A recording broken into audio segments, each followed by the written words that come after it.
It is our pleasure to welcome you to the Unitarian Universalist Church of Columbia.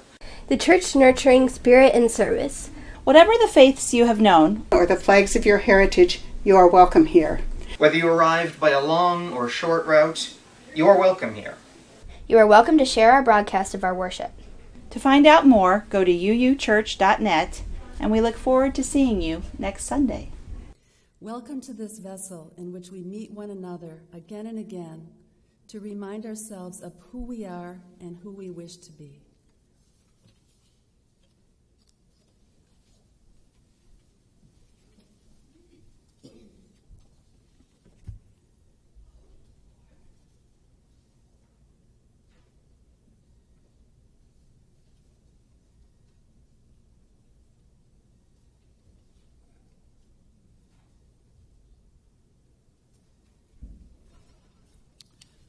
Blessed is the fire that burns deep in the soul. It is the flame of the human spirit touched into being by the mystery of life. It is the fire of reason, the fire of compassion, the fire of community, the fire of justice, the fire of faith. It is the fire of love burning deep in the human heart, the divine glow in every life. Our first reading today comes from Lao Tzu. Always we hope someone else has the answer. Some other place will be better. Some other time it will all turn out. This is it. No one has the answer. No other place will be better, and it has already turned out. At the center of your being, you have the answer. You know who you are, and you know what you want. There is no need to run outside for better seeing, nor to peer from a window. Rather, abide at the center of your being, for the more you leave it, the less you learn. Search your heart and see. The way to do is to be. The following reading is an excerpt from a TED Talk by Carolyn Flynn, a writer and editor of Sage Magazine. Here's a story for you. I work in a field with a 95% rejection rate. That's to say, I'm a writer. I could build an entire Millennium Falcon with my rejection slips. And here's another way to tell that same story. I'm a writer. That means I get published a lot, and people read my words. See, telling the victorious story is the secret for uncommon success. Once I told the story of a daughter whose father lost a fortune and nearly all of his dreams. Once I told the story of a daughter of a man who sat her down with a typewriter and a collection of Ernest Hemingway short stories and told her she could write one true sentence. See, how you choose to tell your story creates your path. In other words, change your story, change your life. Here ends the reading.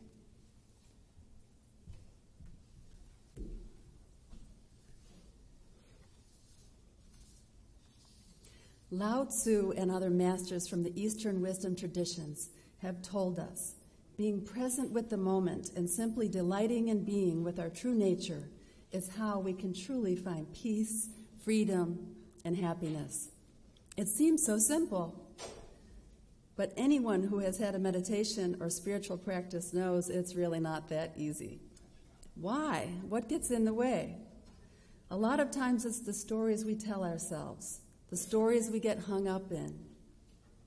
And is it so easy to change our story, as Carolyn Flynn suggests? Can we really change our mind just like that? If you've tried, you know it's not a simple assignment.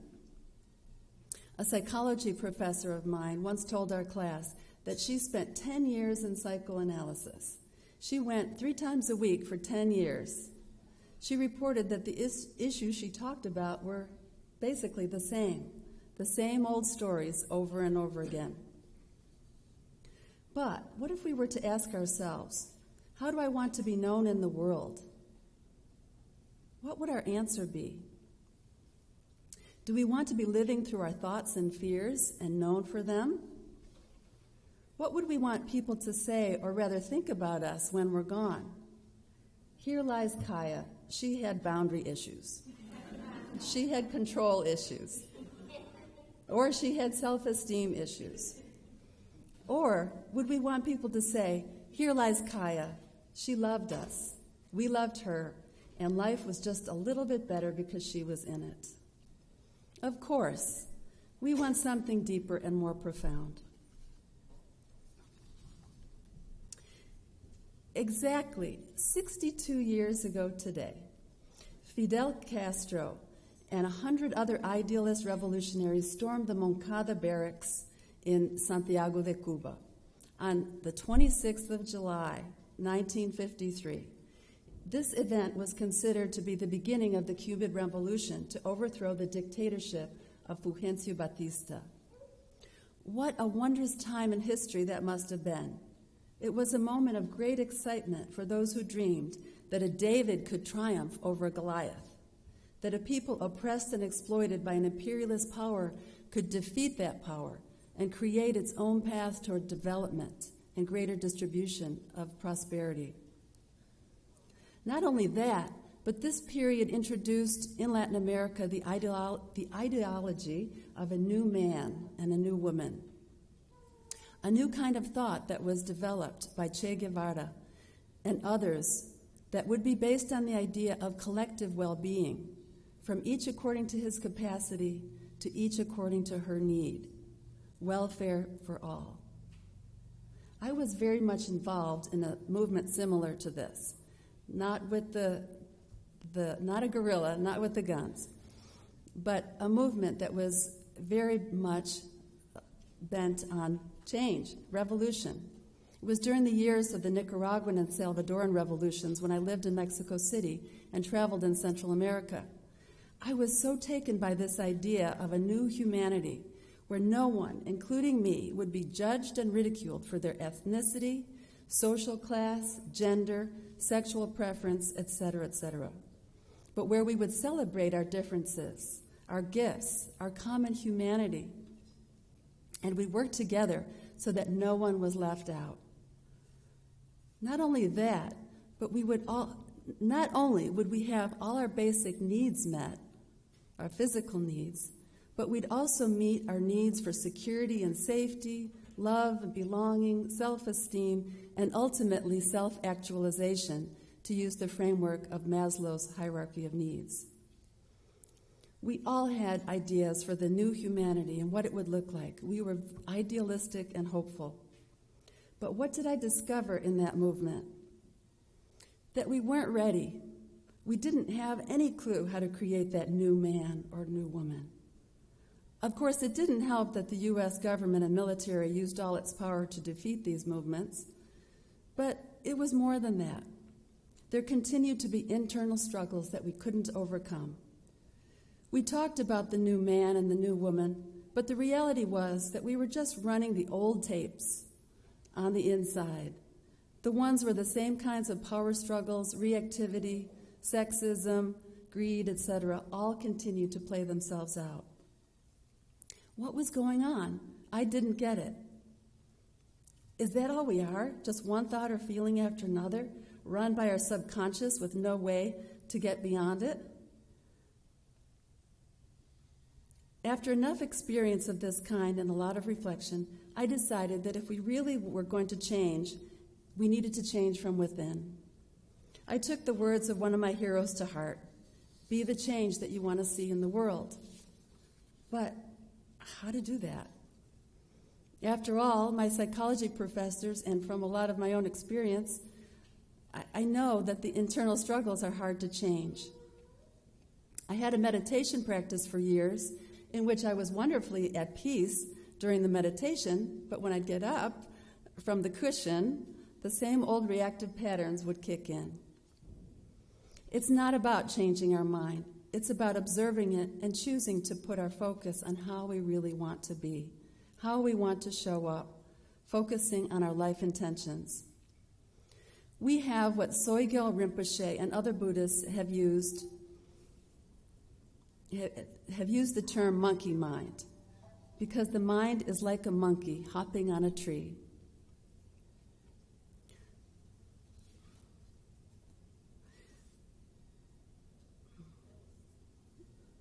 Yes, okay. The monkey mind refers to that part of us that is constantly chattering, swinging back and forth between doubt and worry, or anger and frustration, or in a total quandary. Here are some examples of the way the monkey mind works. I don't know if y'all can see that. We have scarcity thoughts. I don't have enough time, brains, energy, or money. Defensiveness. I can't believe you're saying that about me. This is an example. Blaming. It's all your fault. Deflecting. Telling a joke to divert attention.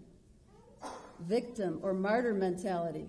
I tried so hard, but nobody responded. Resignation. It's just too hard. It won't make a difference anyway. Comparing self to others. No one else could have the same worries. They have it better. Etc., etc., etc. The monkey mind has the moral, mental, and emotional development of a 9 to 11-year-old. It has the focus of threat. It responds with flight, fight, or freeze. This corresponds to the reaction in your amygdala when you are stressed. This part of your mind always wants to figure out what's going on. It tries to predict what could possibly go wrong. We're looking for the threat. Each of us has a fundamental flight, fight, or freeze response when we are feeling threatened. It's usually one of these ways that you typically respond. The flight response is one of fear and saying there's something wrong with yourself, such as I'm stupid, there's something wrong with me, life is hard, I can't. The fight response is back off, you can't make me, I'll do it my way, or just generally categorizing people as jerks. And the freeze response, I don't know, I'm not sure, this isn't it. When you're under stress, this is when the monkey mind typically kicks in. This is basically a story of how stress damages your health and affects your body, affects your relationships, affects your life, affects your waistline, everything. Your amygdala senses danger. It helps initiate your body's flight or fight response to stress. You go into that flight, fight, or freeze response. Your body releases adrenaline, stress hormones, cortisol, diverts blood away from your digestive tract, leaving you less able to digest your food, less able to think rationally, less able to be creative, less intuitive. You get increasingly irritable, your relationships suffer, your sleep suffers, etc. Sometimes focusing on psychological wounds and healing them is important, but focusing on psychology is not necessarily the way beyond this mind.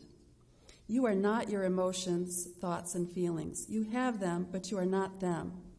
You are that which has the capacity to observe, which is one of the tenets of Buddhism. Another thing we could do is focus on that which is larger than us, using a theological perspective. One of our Unitarian Universalists says, I believe not in a fixed, unnameable God, but that which is larger than us. That larger than us force is usually the center of worship experience.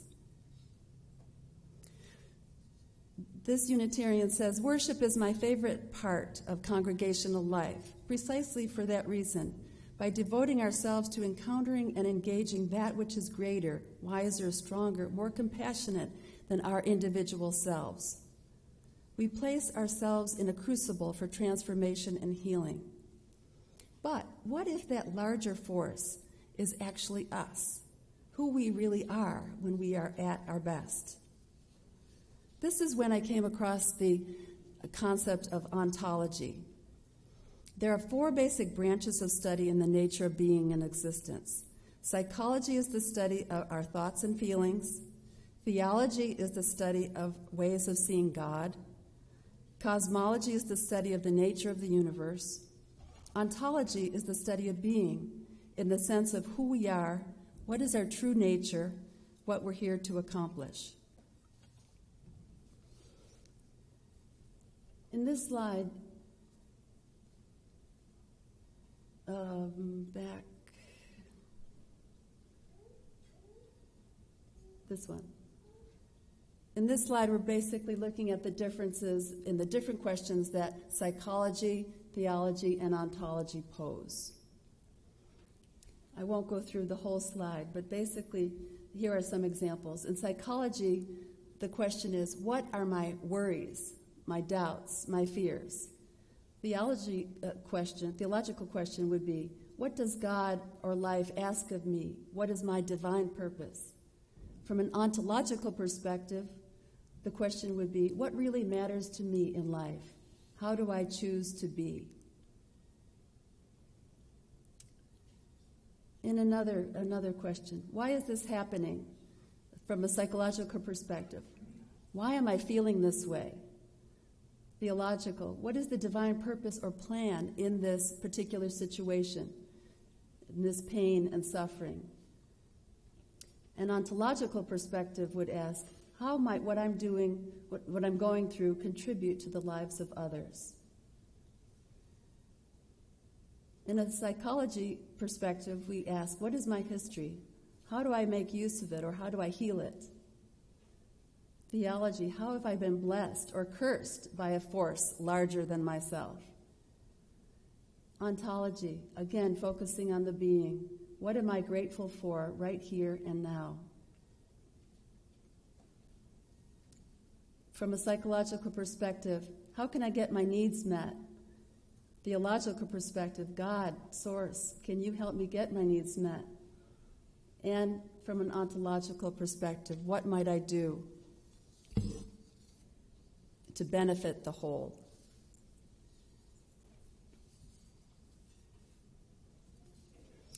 We can describe ourselves psychologically by looking at our thoughts and feelings, opinions, attitudes, states of mind, and sensations.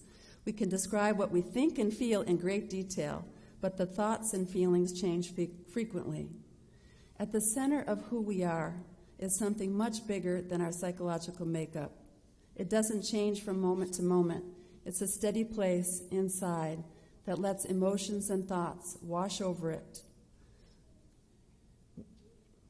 like waves, but remains essentially unchanged. It's almost impossible to describe ourselves directly in terms of ontology. Who is the being behind the thoughts? What lies outside the mind that is observing it? Who is thinking my thoughts and having my feelings? The thoughts aren't having the thoughts. The feelings aren't having the feelings. If I say it's my brain, then I have to ask, what is that observing that I have a brain? Quantum physics suggests particles so small and elusive that it's difficult to measure them. It's difficult to tell whether they have mass or are just vibrations of energy, or whether they share properties of both. One way scientists observe them is by watching for their reflections on highly sensitive photographic surfaces. That's the same with the nature of being. You can see the reflection of being as it shows up, but not see the being itself. Reflections of being show up as qualities of being, life's intentions, ability to observe rather than analyze. If we think of the difference between the monkey mind and this being mind, or this being, this luminous mind, or this state of being, we see the differences.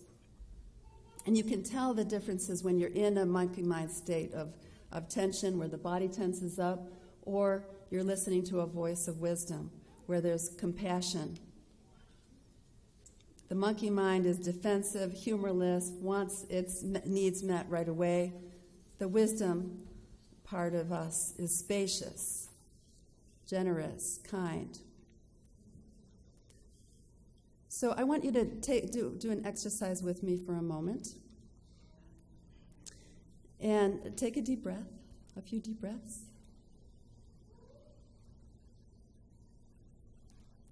Focus on the area of your heart. And think of a person that you really admire.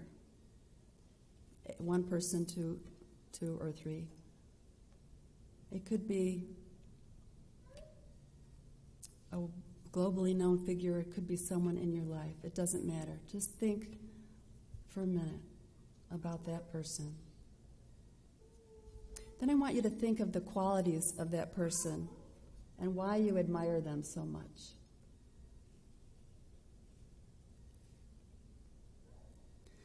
You most likely admire this person or these people because you value those qualities of being, and you probably have some of those qualities yourself. What if instead of all the ways we allow the monkey mind to rule us, we instead focused on those qualities that we would like to be reflected in our life? Here are examples of qualities of being. Can everyone see in the back? No? Okay. Well, for those over there that can't see very well, here are some examples. Appreciative, attentive, authentic, compassionate, courageous, creative, empowering, enthusiastic, focused, gentle, genuine, inspiring, kind. It's beginning to sound a little bit like the qualities of a Boy Scout when I listen to my husband describe a Boy Scout. Who might you be when you're at your best? What is your vision? What extraordinary energy do you want to create in your life? What life intentions might you have based on these qualities of being? Here are examples of life intentions based on those qualities. Love and compassion for all, promoting peace, teaching others, pursuing creative expression, protecting the weak, promoting healing, contributing to my community, promoting culture, being of service, etc., etc. Who am I willing to be? Who do I want to show up as? What do I want my contribution to be? How do I want to make a difference? We all want to make a difference. When we're gone, we want people to remember us for having made a difference. What is that way that you most want to be? Fulfill that yearning for being who you want to show up as. At least in a small way every day, you can take authentic action on that quality of being. As Bon Jovi says, it's my life, it's now or never. Let us not let it pass by or have our life simply be filled with the monkey mind running the show.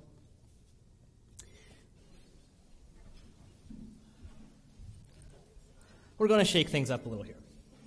The song we're about to hear is a working-class rock ballad about standing up for oneself. It's a bit irreverent, but it focuses on the idea of being, which is relevant to today's service. What do I choose to be? How do I make a difference? And what is the way we most want that difference to be? It's my life, it's your life, it's our life. Let it not pass us by, or be filled simply with the amygdala. I pronounced it right before service when I practiced it. And the reptilian brain running the show. In this space, we are called to bring forth the best of ourselves and to create the community that we want to experience. To that end, please consider supporting your community as the ushers help us collect today's offering. We can become conscious conduits of the energy that we wish to bring to our lives. We do get to decide. It just takes that gap, the moment of seeing how the mind works. Then we can choose the luminosity and quality of being that we truly want. As Reverend Molly might say, go forth and be. Go in blessing and be a blessing to a world that needs your care. Let us sing our benediction.